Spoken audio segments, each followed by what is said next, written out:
Do you know the ones, or are you still going to read them from that? No, pretty much going to be, it's just going to be like... Wing it. I'm just going to wing it. That's just fair.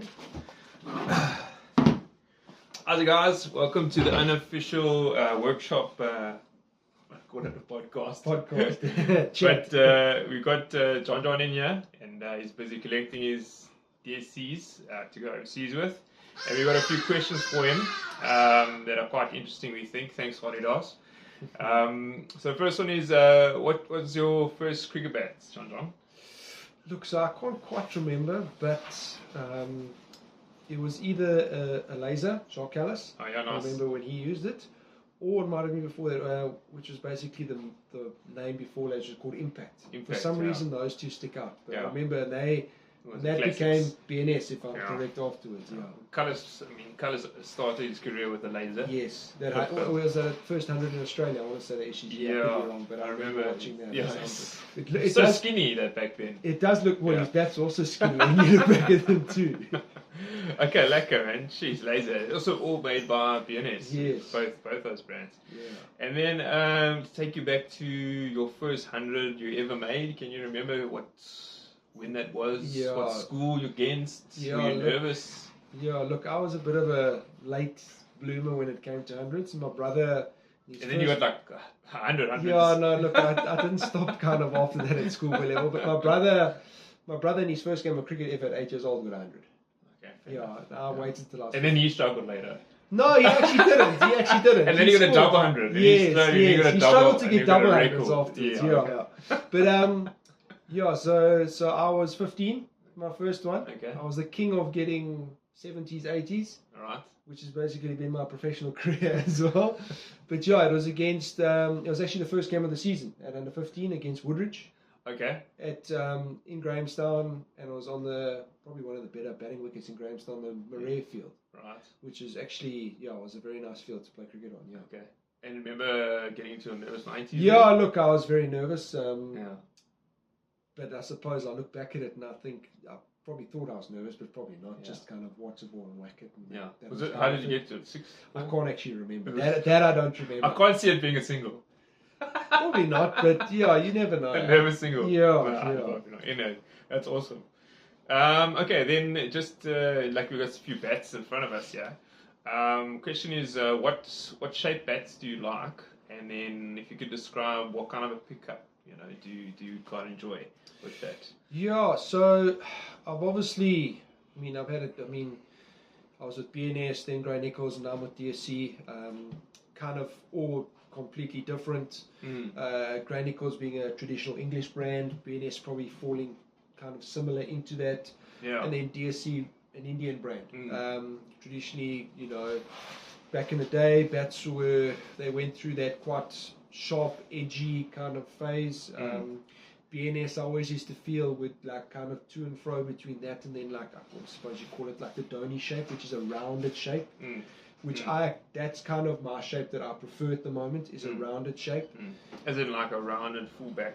Yes, a fullback. So I don't mind what do you call this? The apex of a bat. I don't mind that being pointy, but I don't want this to be dug out, because guys often do that to try and lighten the pickup. Yeah.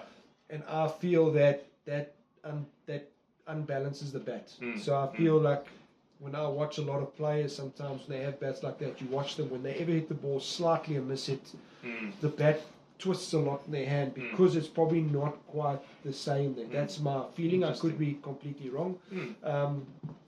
Being a coastal player, playing on the coastal wickets in the Eastern Cape, I generally prefer slightly lower middle. And that's even when you go, you don't really mind when you go play up country. No, you just keep the same. I keep the same. Generally, if I have, let's just say I've got, let's say, 6 bats. Traditionally, I probably want 3 to 4 with the lower middle, and 3 to 4 of my standard weight, and maybe 2 or 1 fraction lighter. And when I say a fraction lighter, it might not even be lighter in the actual scale, but it just might pick up a bit lighter. Just naturally, a bit more pace on the wickets, a bit more bounce, help you a little bit more with that. And if I'm honest, in the last few years, I've probably wanted quite thick shoulders in my bat. Just purely, I break a lot of handles. I also don't like whippy handles, so I think that helps. That also goes to the next question we're going into is what type of handle do you like? Look, I'm round handle. That's always been my big thing. Any specific reason why you think a round handle? I just feel my hands can adapt with the round handle. They can move. I'm quite a bottom hand player, and I can manipulate the ball quite nicely with a round handle. I feel like an oval handle, your hand sits and it can't really move much from that position because it's kind of locked in into your webbing, I suppose. Where I feel with the round handle, you can kind of move it a lot more because. I think once because it makes the bowlers really, on the back foot. Some of the shots you hit from like outside off. Well, I haven't noticed a lot of players being able to literally go from like 5th, 6th stumps, and then you've gone and you've whipped them, and you almost hit them onto like the embankment. Yes. And I kind of see that. With your round handles, you can't do that with a semi-oval. Like you can't. The timing of your face of your bat just turns too fast. Exactly, or too slowly. Yeah. It's so hard to get the. I think you've got to look at the style of player you are, as to also the handle. So traditionally, I think you probably find coastal players probably need round handles. Why? You're playing wickets that are a little bit slower. You need to manipulate the ball, break your wrist. You need to slice the ball a little bit more, so on like that. You need to go between the two. Upcountry players, they've got pace to work with, they've got bounce to work with. So you can hold your shape a lot more. So you can, if you think of a guy like probably one of the best hitters in the world, Albie Morkel. Long levers and kind of in one swing. I'm not meaning that like in a bad way, but I mean he was so good and he could determine that swing. So I look at a guy like him and I don't know what handle he used, but he wasn't necessarily massively bottom hand predominant. But he was very good at running it down. Yes, that's where he was. He was very good at slicing. Almost turning his and I'm sure he would be more towards. I'm just dealing with handles. That's all I do. Is and being able to move. I'm sure he was more towards round anyway.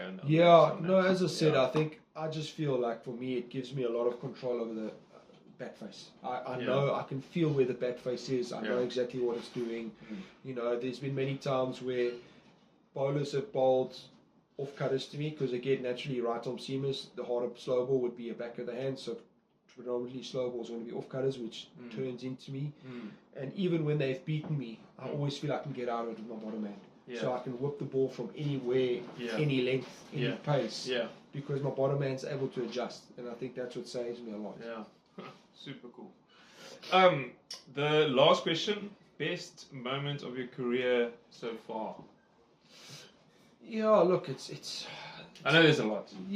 It's a tough one. Most people would say playing for your country, which yes, I would definitely agree with that. It was unbelievable, and suppose my last series was the series against Australia where we beat them 3-0 in the ODI series, and in the last match I got man of the match. So that was obviously a real special series. And they pretty much had a full strength squad. Steve Smith, Dave Warner, Mitchell Stark, Pat Cummings, Hazelwood, they all played. And we beat them, which was awesome. That obviously is unbelievable. Just playing, for South Africa is also like, you can't put it into words. When you sing your national anthems and you're seeing the crowd, you're playing at home and you're seeing everyone there sing. It is unbelievable. I was fortunate to play in a pink ODI, which again is unbelievable atmosphere at the Wanderers. But again, like SA20 has been unreal as well. For me personally, the first year playing at that crowd at St George's was unbelievable. And then even this year for the Super Giants, unbelievable crowd. Durban was unbelievable to see the people in Durban come and support because it's so exciting. Just to have stadiums packed like that in South Africa again, just for that little short period, it brings so much to the game in South Africa again. It gets the kids excited, it gets the parents excited. Everyone can't wait for that time of the year. It's really awesome for cricket. It's the closest thing. Look, from hearing obviously the overseas folks say, a lot of them say it's the second strongest tournament behind RPL. But I'm just purely talking just based on like hype crowds, media. It's the closest thing we'll get to international cricket. Obviously, I'm not talking about RPL and all that stuff, but I'm saying it's for domestic cricketers in South Africa. It's unbelievable, and it's only going to help our cricketers and help our younger cricketers come through, because it's where you want to play. Absolutely. It's where you want to be. You want to be in that SA20 because it's just an awesome atmosphere to play in, and the cricket's high quality. No, it's fantastic. Okay, I like this one. Advice to your 18-year-old self? I know you didn't see this one before, so... No. Do you have any advice, or would you not change anything? I know you played pretty early on. No. I was lucky enough to play at 18. I remember you going, one story, you going to varsity, and I was in your varsity team, and I think you got 400s in a row for the varsity team. Thank goodness, because then you went to EP and then everybody else could get a chance to bat. Yeah, it was my first year at the varsity. Basically, I went. I think it was 400s in a row, and then I ended up getting 5 in 6 games or something like that. Got called up to the EP team for 1 game. Then they played in the final. Got left out of that because Warriors players had been left out, which is completely understandable. Lost in, first out kind of a thing. It's normal. And then played at the end of that year. They still had under 19 games, because I could play in those under 19 games, and we played a 3-day game at NMMU, and I got 250 in the first innings, and then the second innings I got like 150 not out. And basically got picked for the Warriors from there. It's like I remember it's quite strange how it happened. I've never heard of a player. No, I just remember. I honestly can remember you timing the ball back then. It was just, you were just malaying those. Anybody, you were just hitting, like you were doing that shot where you come to the side. And even if the oak was bowling too wide, you were just going to fetch him. Yes. Look, I'm going to be honest. I think club cricket back in the day was a lot stronger. And the reason why I think it was stronger was because pitches were flat. We used to play many, you remember, how many... Well, I just wanted to play because the pitches were decent. We played inter-squad games. How many inter-squad games between varsity 1 and 2, but it wasn't 1 and 2, it was mixed teams. And 280 would get chased in the afternoon. Every single time. High quality cricket. It was probably a little bit unfair because we produced so many batters and sometimes the bowlers struggled. But I think the bowler skills had to improve a lot. They had to learn a lot. Where I think now, a lot of the time, what happens is you hear, and this is not just in PE, I experienced it in Durban as well, playing the hot club game there. Wickets do too much. And bowlers just have it easy where a guy literally... And they change so much when you go to first class cricket. Well, I'm not even going first class cricket. You just go and play club champs. Yeah. All of a sudden you're playing against the other best team, and all of a sudden they maybe land 3 out of 6. You only land 1 out of 6. Well, you know, back in the day, I think guys used to land 3 out of 6 every team, and then but the wickets were so flat, and that's how. Going back to your question, you still haven't advised your 18-year-old self. I know you were a great 18-year-old. No. I would say don't look to strive for perfection, but accept that you're never going to be perfect. I think I tinkered a little bit too much with certain things, from comments from certain people saying this with your budget technique, or but that's normal because you're young and naive and you don't understand things. I also, my year under '19 World Cup was a very strong year. Players, your Reza Hendrickses, your Raya Rousseaus, all those players, Jonathan Van Dier, they all got into SAA sides before me. You know, they scored more runs than me, but only by small margins, and I always felt that was the upcountry coastal difference, you know, kind of thing. So I think I always tried to chase getting into A sides, which is not a bad thing, but I think I possibly changed with a few things. And I look back now as what would happen is I would change with something over the winter, tinker with something, and knowing myself, because I was so hell-bent on perfection, but perfection for me was runs. I needed runs and performances. If it didn't work in the first 2 games, I'd go back to my old technique anyway, or my old style, and that most of the time was the one style that worked. So so I think that's probably what I would have done is, you know, chase perfection, but understand that it's actually not there. And you know, if you're going to make a change, make sure it's the right change. Actually, really go through it and think about it, and so on, like that. Interesting. Okay, last one. Off the field, funniest story that comes to mind, cricketing story. Please PG-13. you know, off the field. Actually, that's quite tough. Jeez. Maybe let's make it like around the field. You know, look, I can obviously give. There's plenty. I know you can give me lots. But, I've heard stories about guys having good club wins. Going back to a digs, all of a sudden a BB gun gets out, and all of a sudden they're doing like clay pigeon shooting at 12 o'clock at night with a bra pan and stuff like that. I've heard of that. That didn't happen. You weren't involved there. Well, I was sober, so that's why it helped a bit, didn't it? I was the one who was laughing at it all the time. Bit of bush diving which is kind of stock standard for students, if you're really honest. Okay. Yeah, and then obviously, you had a few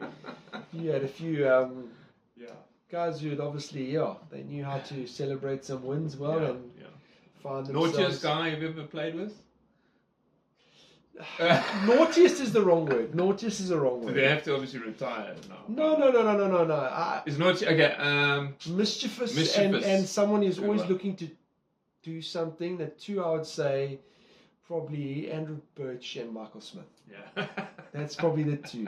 I don't want to say naughty because they were never in trouble, but they're always trying to just catch someone. What can we do to this guy without him noticing and stuff? And they're always good enough to have to play. So 100%, yes, 100%, yes. Well, I'll tell a story because many people are like this. If you go and have a look at a few of the players who are after me, so your David White's, your Colin Ackermans, I don't know, it's probably been taken off cricket info, but when you play professional cricket, a sheet comes your way and it asks for any sporting achievements. And when I started playing, the people who take that form straight away is Michael Smith. So in majors, and luckily I wasn't the one. I vaguely remember this. But some of the guys were professional marble throwers.